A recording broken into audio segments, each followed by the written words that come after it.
Alright guys, TacticalRab back again today. Hope you're all doing well and enjoying your day so far. Wow, do we have a lot to discuss this morning, afternoon, evening, wherever you happen to be in the world. The CDL have come out with their format for 2022, and as you may well expect, it leaves something to be desired. Lots to discuss today on exactly where it is falling short, but also the pros' thoughts on the disappointment about this format. Very much intrigued your thoughts in the comment section below. If you enjoyed the video, hitting that like button is the best thing you can do. Top the channel reach new people, and please consider subscribing as well if you have not yet already. I'm sure loads to follow up on this over the coming days that you guys are not going to want to miss. Firstly, let's talk on the slightly more positive note. Ranked play apparently coming soon to Call of Duty Vanguard. Now, whether this is particularly soon, it's tough to say. I think another tweet came out from MW2Go saying that possibly Season 2, which I guess early part of next year, may be aligning somewhat with when the CDL is actually launching. We'll have a look at it in just a couple of seconds when ranked play is going to arrive. Hopefully that will come sooner rather than later, but well, plenty of other things to discuss today. LA Thieves getting ready to go as well, but yes, we've been expecting this announcement ready from the CDL for quite some time,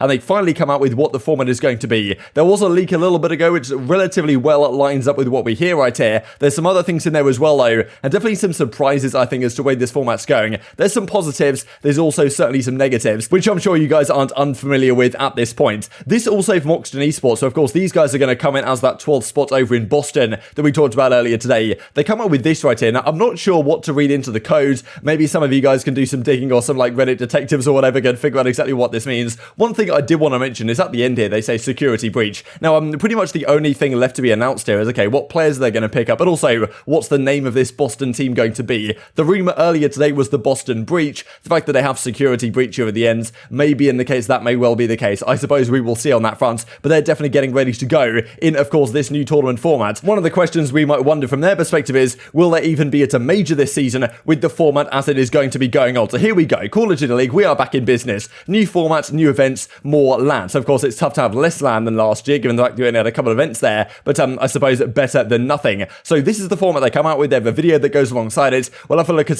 just some snippets from that in a couple of seconds here, but this is what they say in the accompanying article that I'll leave a link down below. But I'm going to go through the entire thing, so you probably don't want to check it out, to be honest, because there's no point. Regular season updates. The Call of Duty League, 12 teams, 4 regular season majors. So no longer 5 as there were last year. There was 5 plus champs. Now we've got 4, so arguably a downgrade on that front, with a hybrid LAN online model. So just like we saw last year, effectively, the online matches are going to be for the qualification matches for the major, just like the home series last year were done for the seeding for the major. This year it's going to be online matches for qualification, because not all teams are attending each major. Of course, last year not all teams attended champs, but for the majors every team was there. This year that is not the case. Hardpoint, Search and Destroy, and Control are going to be the modes. They do officially confirm this. The Control is going to be that third mode, even though right now it seemingly does not play particularly well at all. We'll probably discuss that in more detail tomorrow. Each major will consist of 4 weeks of matches, just like before. The first 3 weeks will feature qualifying matches where each team plays 5 pre-scheduled online matches against randomly drawn teams.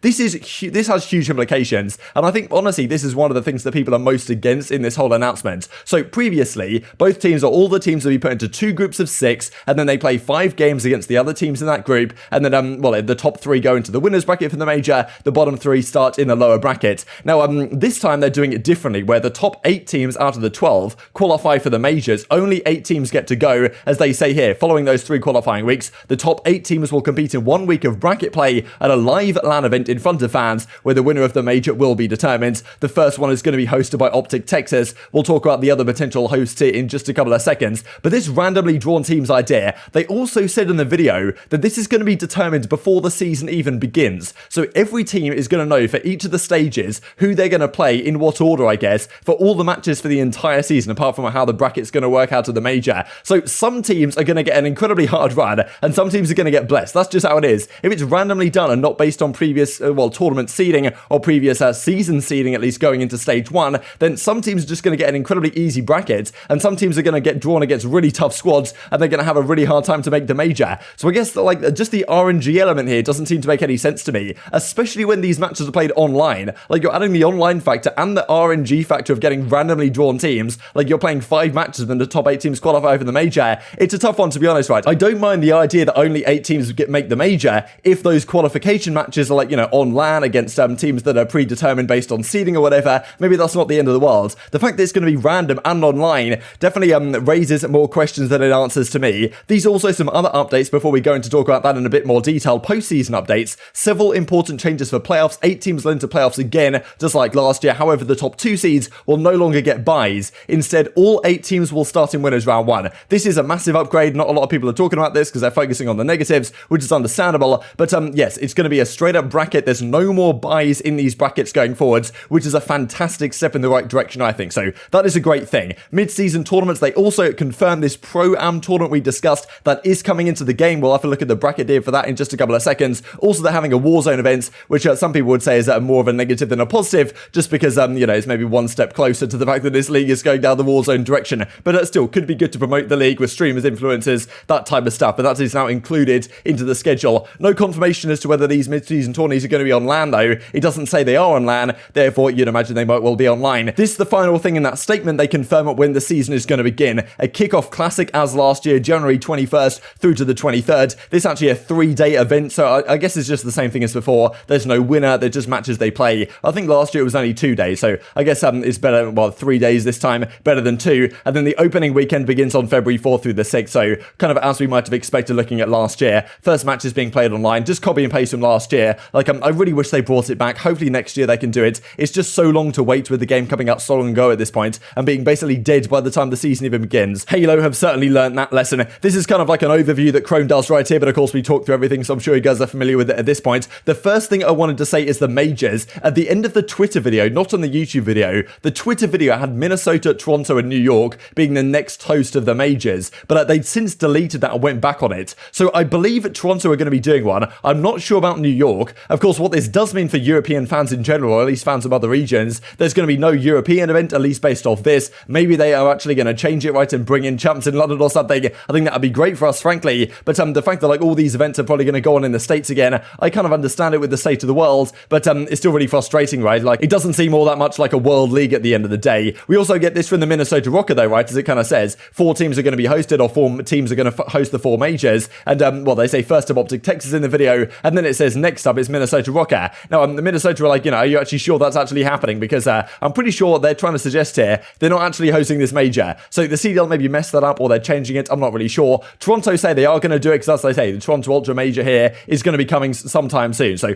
Toronto are doing one, OpTic are doing one. The other 2, I think, are as yet to be confirmed, really, despite the CDL trying to confirm them in the video before deleting it and going back on their words. So maybe that's changing, maybe that's not yet announced, or don't want them to be announced yet. Tough to say, but oh well, this is what Crone tweets out as a result. Now, of course, this is the major negative, really, that people are discussing about this format. The fact that not all teams are even guaranteed to get to the major. As Moose says, imagine paying 25 mil for a spot. You're not even guaranteed to get to a major event this season. Theoretically, the only LAN event a team can attend all year is the Kickoff Classic, and they just don't make any of the other majors because they don't qualify through these online matches that are randomly seeded, let's not forget. So this is the bracket they come out with, and as I say, I think there are some positives here. No buys, straight double elim, I think is a massive benefit. Only 8 teams though. You've also got to consider, OpTic hosts the first LAN. Like, what if, theoretically, OpTic don't qualify? They get a hard bracket, they fall short, like, they don't make it to their own major. What do you do in that case, right? Because, of course, OpTic Texas, like, you want them to be at their own major, so you're already running the risk there of the host team not actually making it to their own event. So, apparently, now, of course, this is the full bracket if you just want to have a look at it. It's a beautiful, straight-up double elimination stuff. No more 3 series to win. It's going to have to be 1, 2, 3, 4 series you win to win the whole tournament. That is certainly much better than it was before. So, a good step in the right direction there. But this is what Chrome says what their idea was in terms of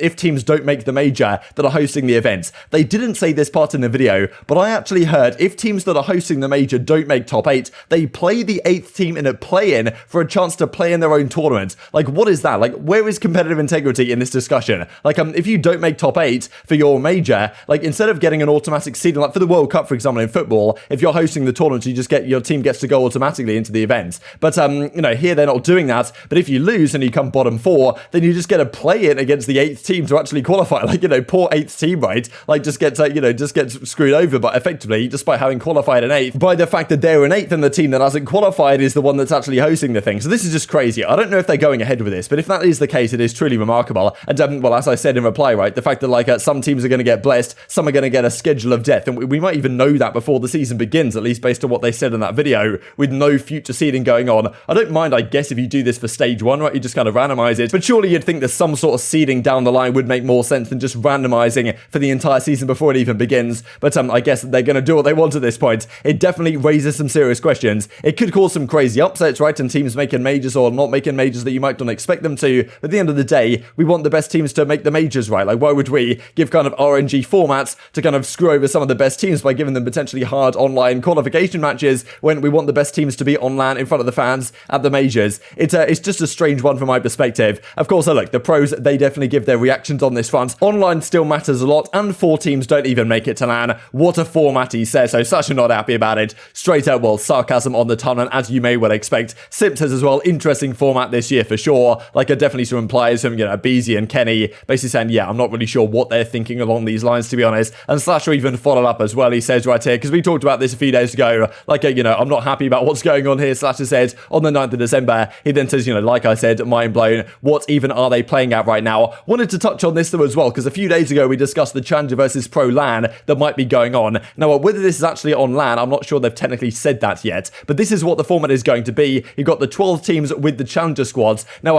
I believe they're going to take one Challenger squad from each region, so the best team in Europe, the best team in North America, the best in Australia and New Zealand, and the best in Latin America. They're going to fly out here or well, maybe not even fly out to play online, I don't know. Hopefully it's a LAN environment, but I'm not sure they said that, and they're going to play some sort of tourney. Obviously, this is going to be a good time. Maybe it's screwing over, you can argue, North American and European regions that will have more strength in depth than some of those other situations, but are still not too bad. And this is, well, how it's going to go in terms of a bracket. So pretty cool stuff, I thought, to be honest, this tournament idea, especially if it's on LAN. But, I mean, still, another step in the right direction here. So some things are positives. I don't want to say everything is terrible, but there are some changes that make you think, okay, what are they thinking here? And as Chrome says, I can't believe they actually went through with the whole 8-team at LANs thing. I only leaked it last week so they'd read the backlash and hopefully change it back to 12. But, well, thankfully, this Pro-Am event seems to be a good idea. Of course, this is one of the big questions as Chrome comes out with. Which team isn't playing at a major this season? Because that's the thing. If you let Paris Legion host a major, wherever they're going to host it anyway, I guess in Paris, like, there's a good chance that they'll actually make that major. Like, we don't know how the rosters are going to perform. Maybe Paris are much better than we expect. Maybe it's one of these other teams that's really poor. But